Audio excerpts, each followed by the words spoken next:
সবাইকে নমস্কার অন্ত কিচেনে। আজ আমি আপনাদের সঙ্গে শেয়ার করব নিরামিষ পালং পনির। তো চলুন পুরো ভিডিওটা দেখে নিন। এখানে পালং শাক নিয়েছি, শাকগুলো ধুয়ে নিব। কড়াইতে দিয়ে দিলাম জল পালং শাকগুলো সিদ্ধ করার জন্য। তো শাকগুলো দিয়ে দিলাম, হালকা সিদ্ধ করে নিলে তিতকিরি ভাবটা থাকে না পালং শাকের।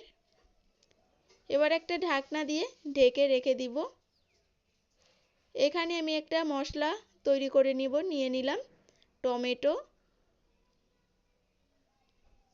আদা, কাঁচা লঙ্কা, কাজু বাদাম। এবার একটু জল দিয়ে মশলা পেস্ট করে নিব। তো এপাশে শাকগুলো সিদ্ধ হয়ে গিয়েছে, এবার নামিয়ে নিব।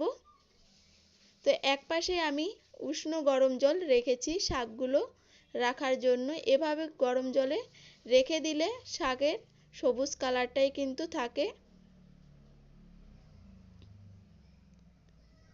এখানে আমি শাকগুলো নিয়ে নেব মিক্সারের বাটিতে।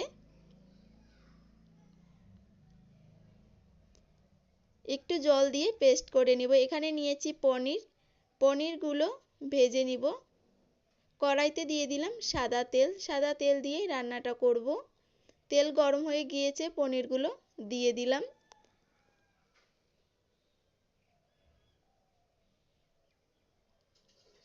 আপনারা কাঁচা পনিরও দিতে পারেন। তো পনিরগুলো উল্টে দেব, একদম হালকা করে কিন্তু পনিরগুলো ভেজে নিব। ভাজা হয়ে গিয়েছে, নামিয়ে নিব। তো এই তেলেই দিয়ে দেব কিছু গোটা জিরে। এবারে পেস্ট করা মশলা দিয়ে দিলাম। মশলা ভালোভাবে এবার কষিয়ে নিব। পরিমাণ মতো দিয়ে দিব লবণ, সামান্য একটু হলুদ।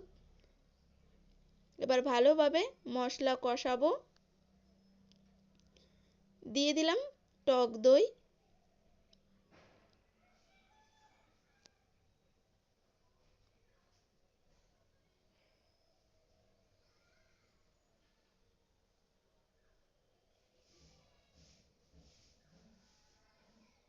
তো মশলা কষানো হয়ে গিয়েছে, পেস্ট করা পালং শাক দিয়ে দিলাম। এবার মশলার সঙ্গে ভালোভাবে নেড়েচেড়ে নিব। মিক্সারের বাটিটা ধুয়ে সামান্য একটু জল দিয়ে দিয়েছি। এবার ভালোভাবে ফুটিয়ে নেব। ফোটানো হয়ে গিয়েছে, দিয়ে দিলাম ভেজে রাখা পনির দিয়ে এবার ভালোভাবে নেড়েচেড়ে নিব।